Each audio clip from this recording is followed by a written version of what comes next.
السلام علیکم ناظرین، آج میں موجود ہوں برسٹل بیٹھک کے اسٹوڈیو میں، اور ہمارے پروگرام کا نام ہے برسٹل بیٹھک، اور میں اس کا ہوسٹ ہوں جہانگیر امان. اور ہمارے ساتھ آج کے جو گیسٹ ہیں وہ ان میں جانی پہچانی شخصیت رانا جان زیب صاحب اور مبشر چودھری صاحب ہیں. یہ دونوں جو مہمان ہیں یہ کسی تعارف کے محتاج نہیں ہیں. اور آج ہمارا جو ٹاپک ہے وہ زیادہ تر ہم فلسطین کے اوپر بات کریں گے، اور اس کے علاوہ یو کے میں جو ہمارے پولیٹیکل لیڈرز ہیں ان میں جمی کوربن اور صادق خان صاحب اور ساجد جاوید صاحب اور جو دوسرے لیڈر ہیں جن کے بیانات کشمیر کے بارے میں آئے ہیں، اس کے بارے میں ہم اپنے مہمانوں سے بات کریں گے کہ وہ اس کے بارے میں اپنی کیا رائے رکھتے ہیں. جی جہانگیر صاحب، آپ اس کے بارے میں کیا کہنا چاہیں گے؟ جی، سب سے پہلے جہانگیر امان صاحب بہت شکریہ پروگرام میں مدعو کرنے کا.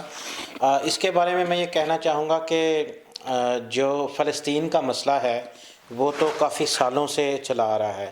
اس میں اگر ہم یو کے پولیٹیشنز کی بات کریں، اس میں دو طرح کے لیڈر ہیں. ایک تو جو گورے ہیں، دوسرا ہمارے پاکستانی.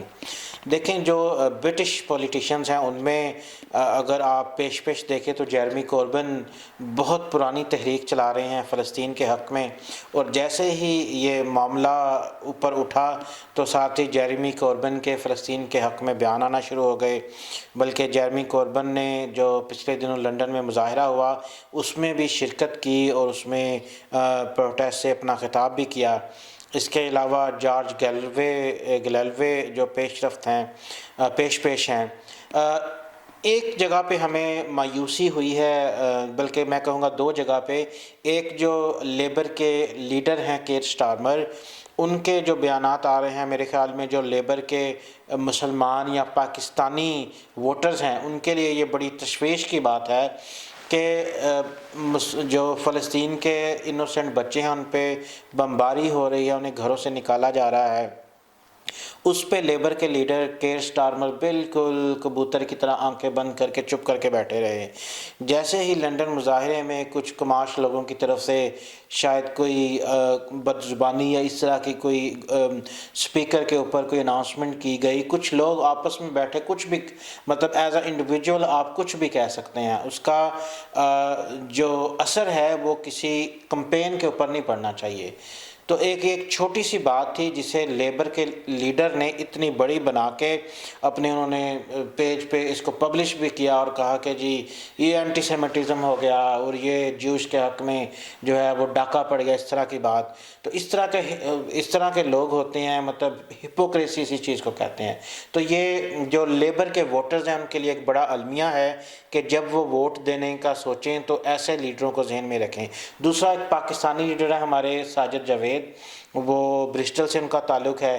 ان کا ایک ٹویٹ آیا ہے جس کو پڑھ کے تمام پاکستانی انتہائی شرمندہ ہوئے ہیں، اور انہوں نے اس دن کو کوسا ہے کہ جب ساجد جاوید ہوم سیکرٹری بنے، جب ایکسچیکر بنے، وہ ڈاؤننگ اسٹریٹ میں گئے، کیبنٹ کا حصہ بنے، تو یہاں برسٹل میں جشن کا سما تھا. خاص طور پہ پاکستانی کمیونٹی جشن منا رہی تھی کہ ہمارا پاکستانی نژاد ایک جو بھائی ہے وہ لیڈر بنا. لیکن آج تمام پاکستانی اس دن پہ شرمندہ ہیں اور اس کو کوستے ہیں کہ ایک being a Muslim, being a Pakistani, آپ کس طرح جو اسرائیل ہے اس کی ایٹروسٹی اور اپریشن کو جو ہے وہ آپ اس کی مطلب اس کی سائڈ لے سکتے ہیں اور یہ کہہ سکتے ہیں کہ ان کے بھی حقوق ہیں. حقوق ہر کسی کے ہیں، لیکن ایک جگہ پہ 1000 بچے مر رہے ہیں اور ایک جگہ پہ ایک جیو کو گالی نکالی جا رہی ہے، تو آپ وہ گالی کو برا کہیں گے اور جو 100 بچوں کو مارا ہے اس کو برا کہیں گے. تو یہ میرے خیال میں ہپوکریسی ہے کچھ لیڈرز میں دنیا کے عہدوں کے لیے. تو یہ عہدے دنیا میں ہی رہ جائیں گے اور آخرت میں ان کو کیا اس کا صلہ ملے گا. میرے خیال میں آخرت میں شاید ایک کرسچن جیرمی کوربن یا جو جارج گلیلوے ہے وہ ساجد جاوید سے سبقت لے جائے. یہ ان کے لیے بڑا سوچنے کا مقام ہے. Thank you. جی مبشر چودھری صاحب، آپ سے میں یہی سیم کوشچن ریپیٹ کروں گا، آپ اس کے بارے میں کیا کہنا چاہیں گے؟ آئی تھنک جو ہمارے لیڈرز ہوتے ہیں یہ ان کی جو بیانات ہوتے ہیں بڑے امپورٹنٹ ہوتے ہیں. اس سے ایک تو یہ پتہ چلتا ہے کہ وہ جو گورنمنٹس ہیں اگر وہ گورنمنٹ کے اندر موجود ہیں وہ کس سمت جا رہی ہے. تو دوسرا سب سے بڑی چیز ہوتی ہے کہ ان کے بہت بڑے فالورز ہوتے ہیں، کافی بہت بگ فالوئنگز ہوتی ہے ان کی. جب وہ کوئی بھی بیان دیتے ہیں تو اس کا امپیکٹ ان کے فالورز کے اوپر پڑتا ہے، اور ان کے فالورز اسی اینگل سے پھر سوچتے ہیں اس چیز کے اوپر.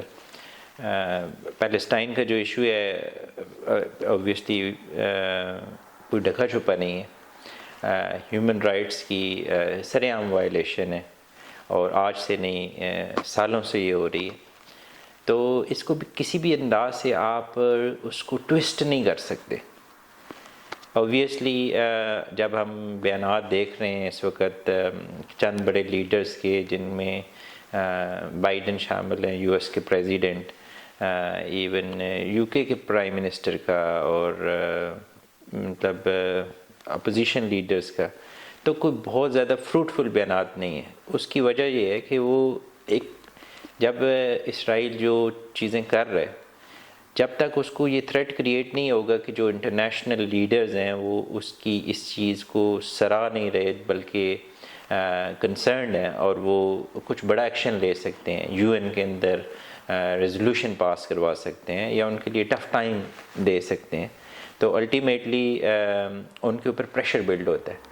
اس کے اگینسٹ جب آپ ان کے حق میں بیان دیتے ہیں تو وہ آپ ان کو ایک موقع فراہم کر رہے ہوتے ہیں کہ آپ فردر اسکلیشن کریں، آپ فردر جو اٹراسٹی آپ نے مچائی ہوئی ہے اس کو مزید بڑھائیں، اس میں کوئی ایشو نہیں ہے. تو یہ تو کچھ چند لیڈرز تھے جن کی بات کی. اب کچھ ایسے ہیں، لیٹ سے کنسیڈر کیا جاتا ہے کہ کیونکہ فلسطین میں مسلمان بستے ہیں تو شاید یہ مسلمانوں کا مسئلہ ہے. تو آپ جب بھی کسی بھی ریلی میں جاتے ہیں تو آپ دیکھیں گے کہ وہاں پہ مسلمانوں سے کئی درجے زیادہ تعداد دوسرے مذاہب کے لوگوں کی ہوتی ہے. اس میں کرسچینٹی بھی ہے، اس میں جیوش بھی ہیں. تو ہمیں یہ ضرور کنسیڈر کرنا چاہیے کہ جو اسرائیل ہے وہ ایک ملک ہے، اور اس ملک کا ایکشن جس کو ہم کنڈیم کر رہے ہیں، اس میں ہم کسی بھی کمیونٹی کو ان دیٹ سینس کنڈیم نہیں کر رہے. اور بہت سارے جوئش میرے بھی نیٹ ورک میں ہیں کہ جو پیلسٹائن کی موومنٹ کے لیے آواز اٹھاتے ہیں، اور جو لوگ اوبویسلی جاتے ہیں ان ریلیز کے اندر انہیں بڑی احتیاط کرنی چاہیے، کیونکہ جب آپ جذبات میں آ کے یا واٹ ایور ریزن، ٹھیک ہے، آپ کچھ ایسے چیزیں کرتے ہیں کہ جو ایک تو ان کا حقیقت سے تعلق نہیں ہوتا. جب لیٹ سے آپ جوئش کو ڈائریکٹلی کنڈیم کرتے ہیں تو اس کا انڈائریکٹ امپیکٹ پڑتا ہے آپ کی پوری کمپین کے اوپر، کیونکہ وہ جو چیزیں ہیں وہ پک کی جاتی ہیں. جیسے رانا جازیب صاحب نے بتایا کہ ایک نیوز ہے کہ جس میں کچھ لوگ اوبویسلی انہوں نے کچھ ایسے ورڈ یوز کیے جوئش کمیونٹی کے حوالے سے جو بالکل غلط ہیں، اور اس کو اوبویسلی کنڈیمیبل ہے. بٹ ان کا comparison obviously is compare to کہ جہاں پہ بچے مر رہے ہیں اور ساری چیزیں ان کے ساتھ نہیں کیا جا سکتا، کیونکہ یہ دو ڈفرینٹ چیزیں ہیں. This is wrong and that is wrong as well. مگر یہاں پہ یہ ہے کہ لوگوں کے جذبات مجروح ہیں اور وہاں پہ لوگوں کی جانیں جا رہی ہیں. تو جب آپ ان چیزوں کو دیکھتے ہیں تو آئی تھنک لیڈرز کو ایک ویژن کا مظاہرہ کرنا چاہیے، لیڈرشپ کا مظاہرہ کرنا چاہیے، ایک ہسٹری کی رائٹ سائڈ پہ ان کو اس ٹائم پہ کھڑا ہونا چاہیے. جیسے کہ ساجد جاوید صاحب کی انہوں نے بات کی ہے کو کہ اب ہمارا تعلق ڈفرینٹ پارٹی سے ہے، بٹ یقین مانیں کہ جب ان کو جب وہ چانسلر بنے تو ایک خوشی تھی دل کے اندر کہ ایک پاکستانی کمیونٹی سے بندہ جس کے فرسٹ جنریشن یہاں پہ مائیگریٹ ہوئی، اس کے والد ایک نہایت ہی مشکل زندگی کے ساتھ انہوں نے مطلب ساجد جاوید کی پرورش کی، اور پھر اس نے وہ مقام حاصل کیا کہ جو ایک قابل فخر ہے، پاکستانی کمیونٹی کے لیے بھی قابل فخر ہے. تو ہمیں بہت خوشی ہوئی اس چیز کے لیے. بٹ جب آپ ان کی جو ریسنٹ ٹویٹس دیکھتے ہیں تو مطلب بڑا دکھ کا مظاہرہ ہوتا ہے. آپ ٹف بات بھی کرتے ہیں، آپ مطلب اگینسٹ بات بھی کر دیتے ہیں، بٹ آپ کی بات میں سچائی ہونی چاہیے. جب آپ کی بات میں سچائی نہیں ہوتی تو آپ کا جو شیلو پن ہے یا آپ کی جو سوچ ہے کہ جس میں آپ صرف اپنے مفاد کے لیے بات کر رہے ہوتے ہیں وہ نظر آ جاتی ہے. تو اس ٹویٹ کے بعد اوبویسلی جتنی پاکستانی کمیونٹی ہے، جن لوگوں سے میری بات ہوئی ہے، وہ سب کے سب کافی تھوڑے سے دل برداشتہ ہوئے ہیں کہ اس کو یہ ٹویٹ ایسے نہیں کرنا چاہیے. وہ بیلنسڈ ڈسکشن ضرور کر سکتا تھا، سائلنٹ رہ سکتا تھا، حق پہ مبنی بات کر سکتا تھا، اس میں ڈفرینس آف اوپینین بھی ہو سکتا تھا، بٹ انہوں نے شاید وہ رستہ اختیار نہیں کیا. So it is a serious concern. جی میں آپ سے اس کے بارے میں پوچھنا چاہوں گا کہ اس بارے میں آپ پاکستان کے کردار کے بارے میں کیا کہنا چاہیں گے، اور او آئی سی کی جو آج قرارداد انہوں نے منظور کی ہے اور وہ ایک فارمل قرارداد آپ اس کو کہہ سکتے ہیں، ایک فارمیلٹی انہوں نے پوری کی ہے، اس کے بارے میں آپ کیا کہنا چاہیں گے کہ آیا کہ پاکستان یا پھر او آئی سی اس میں کوئی اہم کردار ادا کر سکتا ہے یا ان کو کرنا چاہیے تھا؟ یا بہت بڑا کردار ہے، تمام ملکوں کا بہت بڑا کردار ہے، کیونکہ آپ سوچیں کہ ایک طرف ایک پاورفل اور ہر طرح کی ٹیکنالوجی سے لیس ایک ملک ہے، اور دوسری طرف نہتے فلسطینی ہیں جن کے پاس اپنی سیلف ڈیفنس کے لیے بھی بہت زیادہ کچھ ریسورسز موجود نہیں ہیں. تو اس اٹراسٹی کو روکنے کا ایک ہی طریقہ ہو سکتا ہے کہ یہ ملک سارے یکجا ہو کے اسرائیل کو شٹ اپ کال دیں. اور اوبویسلی اسلامی ممالک کا اس میں بہت اہم کردار ہے، اور جو خلیجی ممالک ہیں ان کا تو وہ ڈائریکٹ افیکٹیز ہیں، کیونکہ اگر یہ چیز بڑھتی ہے تو یہ بڑھتے بڑھتے باقی ممالک کی طرف بھی جائے گی، اور اس سے ڈائریکٹلی امپیکٹ پڑے گا جو سراؤنڈنگ کنٹریز ہیں. تو او آئی سی ابھی تک انفارچونیٹلی بہت ناکام رہی اپنے رٹ کو قائم کرنے کے لیے، یا اپنا ان وہ جو ایک مقصد تھا کہ مسلمان ممالک اکٹھے ہوں گے اور جب کوئی مشکل وقت آئے گا تو وہ یک زبان ہو جائیں گے. جیسے کہ ہمارے اسلام میں ہے، حضور وسلم کی حدیث ہے کہ مسلمان ایک جسم کی مانند ہے، کہ ایک جسم کے ایک حصے کو جب تکلیف ہوتی ہے تو پورا جسم اس تکلیف کو محسوس کرتا ہے. مگر از ویری انفارچونیٹ کہ ہم مختلف حصوں میں بٹ چکے ہیں، ہم ایک جسم، ہم ایک اس حوالے سے امت نہیں رہے، اور ایک ہی امتی کے ہاتھوں ایک دوسرے امتی کا قتل ہو رہا ہے. تو اسٹل اس کے باوجود آپ کچھ لیڈرز جب دیکھتے ہیں، جیسے طیب اردگان ہیں، ان کی آپ اسپیچ سنتے ہیں تو ایک ٹرو لیڈرشپ کا مظاہرہ کیا انہوں نے، بڑی ایک بہادری کے ساتھ اور بڑے دلیرانہ طریقے سے انہوں نے رسپانس دیا اس چیز کا. عمران خان کے حوالے سے جب آپ بات کرتے ہیں تو ان کا بھی بڑا رول ہے. اس وقت آپ دیکھتے ہیں کہ وہ کبھی ملیشیا کے پرائم منسٹر سے بات کر رہے ہیں، کبھی سعودیہ کے اندر وہ بات کر رہے ہیں، کبھی ترکی کے اندر بات کر رہے ہیں، ٹرائی کر رہے ہیں کہ ایک ایسا پلیٹ فارم، ایک یک زبان ہو کہ ان کو آواز سے ان کو جواب دیا جائے. تو ڈیفینیٹلی ایک چیلنجنگ ٹائم ہے، اور ایک ایسا ٹائم ہے کہ ہسٹری اس کو لکھے گی کہ کون کس سائڈ پہ کھڑا تھا. اچھا رانا صاحب، آپ اس کے بارے میں کیا رائے رکھتے ہیں؟ آپ اس کے بارے میں کچھ کہنا چاہیں گے؟ جی تھینک یو. جی یہ جو آپ نے بات کی کہ پاکستان یا خلیجی ممالک یا مسلم ممالک اس ایشو کے بارے میں کوئی عملی کردار ادا کر سکیں گے، تو میرے خیال میں جو میں نے آج تک دیکھا ہے، جتنی میری عمر ہے، جو انٹرنیشنل پرابلمز کنفلکٹس کریٹ ہوئے ہیں، وہاں پہ جس ملک کا جو کردار رہا ہے یا جس خطے کا جو کردار رہا ہے، تو میرے خیال میں اگر میں ایک جملے یا ایک لفظ میں اس کو سم اپ کرنا چاہوں تو میں کہوں گا کہ کچھ بھی نہیں ہوگا. یہ سب ٹوپی ڈرامہ ہے.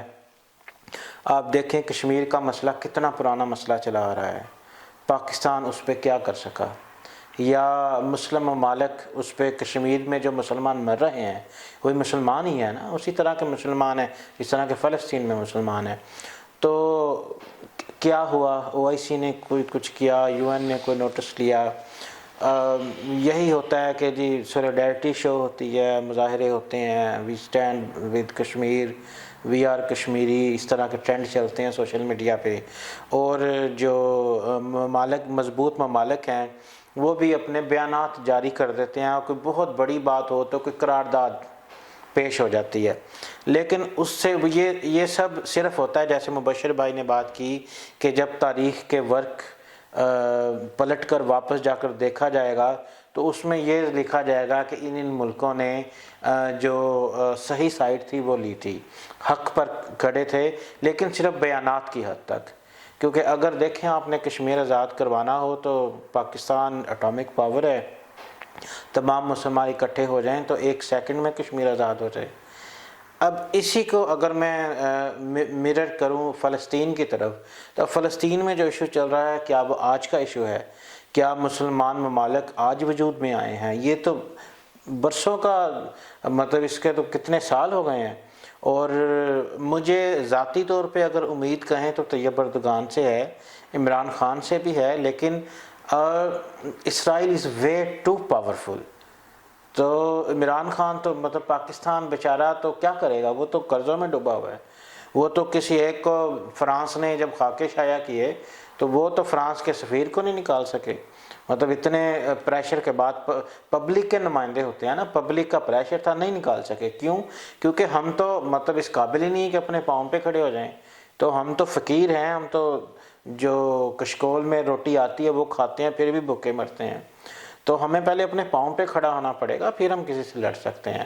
سیکنڈ، طیب اردگان کی اگر بات کریں یا مسلم ممالک کی، تو طیب اردگان بھی کتنے سالوں سے پریزیڈنٹ ہے ترکی کا، جب ترکی پہ قبضہ ہونے لگا اس وقت اس نے ضرور عملی اقدامات کیے تھے فوج کے خلاف، اور ترکش جو عوام تھی انہوں نے بھی اچھے اقدامات کیے تھے، ٹینکوں کے نیچے لیٹ گئے تھے، لیکن کیا ترکی اور کیا طیب اردگان فلسطینی مسلمانوں کے حق میں کوئی عملی کردار ادا کر سکے گا؟ یہ تاریخ بتائے گی۔ جی، آپ نے ہمارے مہمانوں کی جو رائے سنی ہے اس میں رانا جہانزیب صاحب نے کافی آپ کو حقیقت سے آگاہ کیا ہے، اور مبشر چودھری صاحب نے بھی کافی اس پہ روشنی ڈالی ہے، اور میں بھی یہی کہنا چاہوں گا کہ ہمارے مسلمان ملکوں کی جو یہ سرد مہری جو آپ کو نظر آئی ہے، ایک OIC نے جو ایک سرد مہری آپ کو نظر آئی ہوگی، ایک قرارداد جو وہ پیش کر کے انہوں نے اپنے سر سے وہ بوجھ ہٹا دیا ہے، اور اس کے علاوہ پاکستان کے بارے میں بھی آپ نے رانا جہانزیب صاحب کی بات سنی ہے کہ عمران خان صاحب جو کر سکتے تھے انہوں نے وہ کوشش کی ہے، اور اس کے علاوہ اب مزید آپ کو آنے والے دنوں میں مزید معلومات سے ہم آگاہی دیتے رہیں گے۔ ہمارے مہمانوں کو اور اپنے ہوسٹ کو اجازت دیجیے، اللہ حافظ۔